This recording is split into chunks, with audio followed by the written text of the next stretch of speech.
Olá, sejam todos bem-vindos a mais uma aula aqui do canal Etnomath by Diego Curtis, comigo, o professor Diego Curtis. Hoje eu venho trazer para vocês mais um tema muito importante dentro da análise combinatória, que é o tema de combinação. Esse tema que eu estou trazendo hoje nessa aula, na verdade, não complemento a outros temas que eu já trouxe aqui em aulas anteriores do canal, né? Onde nós falamos aí de princípio fundamental de contagem, falamos também de permutação simples, permutação com repetição e também de arranjo. Então, se você não viu essas aulas ainda, assista hoje, principalmente o tema de arranjo, que eu vou deixar na tela final desse vídeo de hoje, porque poderá ajudar você a entender melhor o que nós vamos estar tratando aqui hoje. Mas antes de nós iniciarmos a nossa aula de hoje, gostaria de fazer um convite para você, né? Você que ainda não é inscrito no canal, se inscreva no canal, ajude a compartilhar o link desse canal, ajude a divulgar. Quanto mais a gente conseguir aí mais inscritos aqui para o canal, melhor a gente vai poder oferecer aqui conteúdos com uma qualidade bem mais aproveitosa para todos vocês aí. Deixe o seu like se você gostar dessa aula de hoje e acione as notificações para que você não perca as novidades aqui do canal. Então vamos para a vinheta e logo após a vinheta nós vamos aí iniciar a nossa correção aí. Na verdade, após a vinheta nós vamos iniciar aí a nossa aula de hoje. Então vamos lá?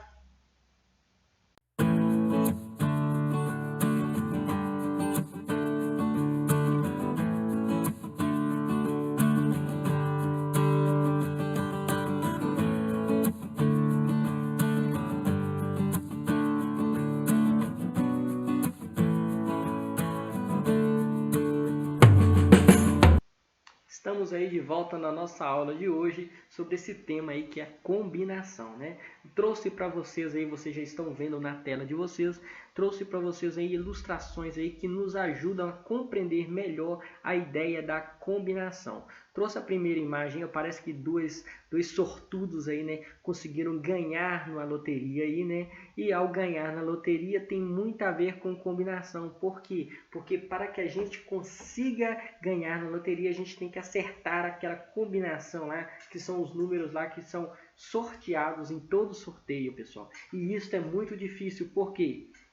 Porque a combinação, por exemplo, na maioria das loterias, elas envolvem aí uma quantidade assim, vamos dizer assim, de milhões de possibilidades para que a gente consiga acertar o número. Então, por essa forma, é muito difícil a gente conseguir ganhar na loteria, né? Então, eu trouxe isso daí só para ilustrar essa aula de hoje, né? E trouxe também a forma como nós veremos aí nas próximas telas aí, hoje falando da combinação. Então, vamos lá, né? Dentro dos diversos assuntos da análise combinatória, pessoal, aquele que mais se destaca, de fato, é o conceito de combinação. Por quê? Olha só, por exemplo, no Enem, todo ano cai no mínimo 2 ou 3 ou até mais questões aí de combinação, gente. Todo ano você pode estudar esse tema que cai na prova. Combinação, arranjo, permutação sempre cai no Enem. Então você tem que estudar, né? Só que a ideia de combinação, ela é muito importante. Por quê? Porque ela envolve vários pensamentos aí, né, muito complexos da matemática. Então por isso que eles cobram isso aí. Porque ao você ingressar aí numa faculdade, você tem que ter essa ideia mais ampla aí desses assuntos mais profundos da matemática. Então vamos lá para a definição, né? Se você assistiu a aula de arranjo, vai ficar muito mais fácil você entender a ideia de combinação. Se você ainda não assistiu, pessoal, eu vou deixar no final hoje, na tela final, né, essa aula de arranjo aí para que você consiga acompanhar aqui no canal. Então vamos lá.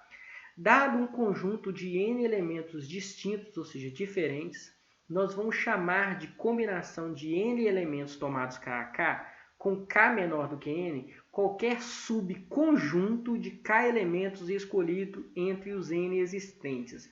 Ô professor, isso é difícil demais, né? Não, nós só começamos, pessoal. Daqui a pouco, na hora que a gente for ver os exercícios, vocês vão ver que é mais tranquilo do que essa definição formal aqui, tá? Mas, na verdade, o que eu gostaria de chamar a atenção para vocês nesse primeiro momento é o seguinte. É essa palavra que eu grifei aqui, ó, que eu coloquei aqui, grifado aqui, que é a palavra subconjunto, pessoal. A palavra subconjunto, ela nos remete para essa ideia que eu vou colocar aqui, que é a observação. Olha só. Combinação só é utilizada quando a ordem dos elementos não importar. Se você tiver um problema de agrupamento lá, um problema de contagem, e você vê que para fazer aquela contagem a ordem dos elementos não importa, então você vai usar a combinação. Por exemplo, vamos supor que você tenha que escolher duas letras do alfabeto para formar um conjunto, né? Duas letras vamos colocar das vogais para formar um conjunto, né? Se você tiver que escolher duas letras, se você escolher a letra A e E, por exemplo, que é a vogal, e escolher a letra E e A, fez diferença? Não, né? Por quê? Porque eu tive que escolher duas letras. Então não tinha uma posição, não tinha uma ordem. Tinha que escolher a primeira e depois escolher a segunda. Não, tinha que escolher duas letras. Como a ordem não importa e subconjunto, por exemplo, AE e EA é o mesmo subconjunto, então a gente tem aí a ideia de combinação, gente. Então guarda o seguinte, ó, toda vez que a ordem não importar, nós vamos ter uma combinação, ou seja, combinação, a ordem não importa. Se você guardar isso, você vai facilitar demais para você na hora que você for resolver exercícios. Então vamos para o próximo assunto aí, né? Como que a gente faz para contar o número de combinações, né? Como que eu sei quantas combinações é possível, dado lá uma quantidade de valores e eu tenho que escolher lá dentro daqueles valores. Então, na verdade, para realizar a contagem do número de combinações de um conjunto, nós devemos proceder da seguinte maneira, olha só. Nós vamos pegar os n elementos distintos, né, que nós vamos definir como combinação, e existem essas duas formas aqui, ó, de escrever. Ou você escreve assim, combinação de n tomados kk, dessa forma, ou dessa forma aqui, ó, nk, dentro de um parênteses grandes aí, tá? Na verdade, a notação mais utilizada é esta, mas essa daqui aparece também quando a gente vai falar de polinômios, por exemplo, que tem uma ideia lá muito interessante lá com o triângulo de Pascal, ou triângulo de Tardália, onde a gente aplica as combinações lá dentro do triângulo lá e a gente consegue usar isso para calcular, por exemplo, polinômios, potências de polinômios, né? Então, pessoal, toda vez que a gente vê isso, a gente vai falar que é uma combinação. E, na verdade, ó, vou ler novamente para que a gente não perca a linha de raciocínio. Ó. Dado n elementos distintos, podemos definir como combinação, e indicamos por combinação de n tomados kk, ou dessa forma, tá? Com o número de subconjuntos, na verdade nós vamos pegar subconjuntos, que a ordem não importa, de n tomados kk, ou seja, vamos pegar subconjuntos dentro de n, tomados de 2 em 2, de 3 em 3, de 4 em 4, isso vai depender do exercício. O que na verdade é combinação e qual que é a forma da combinação, né? A forma de combinação é o seguinte, olha só. A combinação de n tomados kk, tanto nesse formato ou nesse, é dado pelo quê? É dado pelo fatorial de n dividido pelo k fatorial multiplicado pelo n menos k fatorial. Se você estudou a aula que eu vou deixar na tela final, você vai ver o seguinte, que a combinação, a única diferença da forma de combinação para a forma de arranjo é o seguinte, na forma de arranjo, a gente não tem esse símbolo aqui, ó, que eu estou tampando com a setinha. Na verdade, a gente só tem isso daí, na forma de arranjo. Na fórmula de combinação, a gente acrescenta a uma divisão pelo k fatorial. E é isso que vai diferenciar, pessoal. Então, na verdade, é prática que você vai levar você à perfeição. Então, para que você decore essa forma, você tem que fazer com mais frequência para que fique mais claro para você. Mas enquanto você não decorou, você pode usar, vai escrever no caderno e vai decorando ela e fazendo as atividades olhando ela. Com o tempo, você vai decorando essa fórmula aí. Porque para o Enem, para o vestibular, você não pode usar lá uma cola, etc. Você tem que saber isso aí, né? Então, o que acontece? A gente usa esta fórmula, né? Nós vamos ver algumas aplicações agora para ficar mais claro isso para vocês, tá? Hoje a aula vai ser bem curta, porque esse assunto aqui, ele é um assunto complexo, mas a aula é só destinada à combinação, então a gente não vai perder muito tempo. Então, vamos lá. Vamos supor que no jogo de loteria, a aposta simples consiste em o apostador escolher 4 números dentre 50 disponíveis. Ou seja, você tem lá a cartela com 50 números e você vai escolher apenas 4 dentro desses números, né? Quantas combinações será que são possíveis, né? Quantas combinações simples é possível que um apostador fazer nesse jogo, né? Quantas combinações é possível um apostador fazer nesse jogo? É isso que nós vamos estar calculando. Então vamos lá. O que a gente tem na verdade? Olha só. A primeira coisa que a gente tem que pensar na resolução é se a ordem importa. Neste caso, a ordem não importa. Logo, como a ordem não importa, a gente vai ter uma combinação. Observa por que a ordem não importa. Olha só. Vamos supor que eu escolho o número 1, 2, 3 e 4. Para colocar no meu cartão lá na aposta. Se eu tivesse colocado 1, 4, 2 e 3, fez alguma diferença? Não. Por quê? Porque eu tenho que marcar 4 números. E não faz diferença a ordem que eu vou marcando eles lá, não faz diferença, né? Como a ordem não importa, então aqui eu estou de frente, né, um problema aqui de combinação. Como é um problema de combinação, é só eu calcular a combinação. A combinação de quanto? De 50 tomado 4 a 4. Por quê? Porque eu estou escolhendo 4 números dentro dos 50, né? Então, escrevendo a fórmula, então eu tenho a combinação de n tomados k a k, dado por n fatorial sobre k fatorial, que multiplica n menos k fatorial. Substituindo lá, né, o n por 50 e o k por 4, a gente tem lá a combinação de 50 tomados 4 a 4, né? Que pode ser escrito lá, né, na forma de fração como 50 fatorial sobre 4 fatorial, multiplicando 50 menos 4 fatorial. Dentro desse parênteses, a gente tem 50 menos 4. E 50 menos 4 é 46. Então, eu resolvi aqui, ó, porque a gente tem que resolver parênteses primeiro.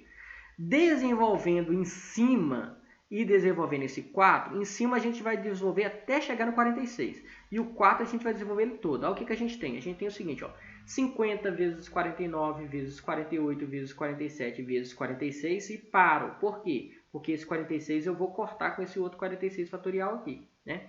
E aqui eu tenho o quê? 4 fatorial é 4 vezes 3 vezes 2 vezes 1 vezes o 46 fatorial que eu repeti. O que a gente pode fazer? Corta o 46, porque 46 fatorial dividido por 46 é 1. Então, simplifica aí, né? Aqui eu tenho o quê? 4 vezes 3 dá 12. 12 vezes 2 dá 24. 24 eu posso simplificar por 48. 48 dividido por 24 sobra 2 no numerador. Lá em cima, no numerador. Né? Fazendo essa conta, ó, 2 vezes 50 eu tenho 100. E 100 vezes 49 eu tenho o quê? Eu tenho 4.900.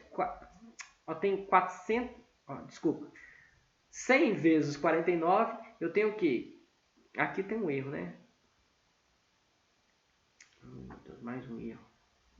Meu Deus.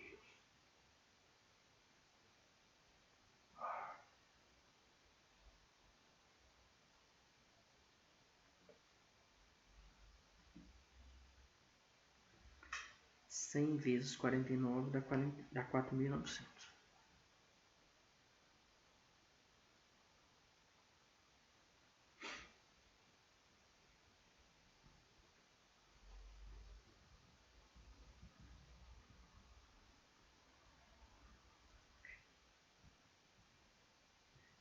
Então, o que eu tenho? 100 vezes 49, eu tenho aí 4.900 combinações. Ou seja, um jogador aí, né, para apostar nesse jogo de loteria aí, ele tem 4.900 combinações para fazer com o seu jogo simples, né, na sua aposta simples aí. Então, este é um exemplo, gente, de combinação, né? É óbvio, gente, que na loteria, por exemplo, aqui que é mais conhecida aqui no Brasil, né, que é a loteria da Mega Sena, né? O que você tem? Você tem que escolher 6 números em 60 dezenas. Em 60 que você tem à disposição para você fazer a escolha. Para você escolher esses 6 números em 60, na verdade, sobe drasticamente a quantidade, né, de combinações. Por quê? Porque você vai ter lá mais ou menos 50 milhões de combinações possíveis para aqueles 6 números lá, né? Então, gente, por isso que é difícil ganhar na Mega Sena aí, né? Quem ganha é porque o cara é sortudo mesmo, né? Então, vamos para o próximo exemplo, né? Para a gente terminar. Olha só, trouxe um problema de geometria aqui usando combinação. Ele cai muito esse problema assim no Enem, no vestibular. É um problema assim, praxe, vamos dizer assim, né? Que cai muito aí. Então, vamos lá. Sobre uma circunferência, nós vamos marcar 6 pontos distintos, ou seja, 6 pontos diferentes. Então, vou marcar lá, 6 pontos diferentes, né? A pergunta é, quantos triângulos podem ser construídos utilizando esses pontos como vértices? Então, nós vamos ver quantos triângulos, olha só, aí tem um triângulo. Quantos triângulos será que eu consigo formar usando somente esses vértices que estão marcados sobre essa circunferência? Então, vamos ver como que a gente raciocina nesse exercício. Olha só. A primeira coisa que a gente tem que observar é que a ordem não importa. Por quê? Se eu pensar nesse triângulo ABC, ou triângulo BCA, ou triângulo CAB, ou ACB, esse triângulo vai ser o mesmo, não mudou o triângulo, ou seja, a ordem dos pontos aí que eu pego não faz diferença. Logo, como não faz diferença, então eu tenho aí, estou diante de um problema de combinação. De uma combinação de quanto? De uma combinação de 6 tomado 3 a 3. Por quê? Porque eu tenho 6 pontos e eu tenho que escolher 3. Né? Fazendo a devida aplicação na fórmula, aí está a fórmula aí, né, da combinação, fazendo a devida aplicação, a gente tem então a combinação de 6 tomado 3 a 3, que dá o quê? Dá 6 fatorial sobre 3 fatorial, que multiplica 6 menos 3 fatorial, né, dentro do parênteses. Resolvendo dentro do parênteses, o que a gente tem? A gente tem 6 fatorial sobre 3 fatorial vezes 3 fatorial. Desmembrando o 6 fatorial e esse primeiro 3 fatorial, a gente pode desmembrar o 6 fatorial até chegar no 3, para a gente cortar com esse outro 3 que a gente vai deixar, né? E a gente desenvolvendo esse outro 3 fatorial, 3 vezes 2 vezes 1, a gente pode simplificar. Simplificando os 3 fatoriais aí, o que a gente tem? 3 fatorial por 3 fatorial dá 1, né? Aqui, ó, 3 vezes 2 dá 6, 6 vezes 1 dá 6, né? Eu posso cortar esses 6 de baixo aqui, ó, 3 vezes 2 vezes 1, com esses 6 de cima. Então, o que eu tenho? Eu tenho aí 5 vezes 4. E como nós sabemos, né, 5 vezes 4 é igual a 20. O que é 20? 20 triângulos, ou seja, existem 20 triângulos diferentes dentro dessa circunferência, usando esses 6 pontos aí como vértices do triângulo, tá? E observa o seguinte, nesse caso, gente, a gente descartou todas aquelas combinações, por exemplo, igual essa da ordenação, que não importa, ABC, BCA e ACB, a gente contou uma vez só. A gente não contou várias vezes o mesmo triângulo, a gente contou uma vez só. Por quê? Porque a combinação, ela tira essa questão aí de a ordem não importar, então ela desconta isso daí nessa conta, tá? Então, pessoal, gostaria de agradecer a todos vocês, né, que ficaram até agora comigo aí nessa aula de hoje, né? E gostaria de mais uma vez fazer o convite, se você ainda não foi inscrito, que se inscreva e ajude esse canal a crescer cada vez mais. Então, o canal Etnomath by Diego Cortes deseja a todos vocês bons estudos e que na próxima aula nós possamos estar aqui juntos novamente. Um grande abraço e até a próxima aula.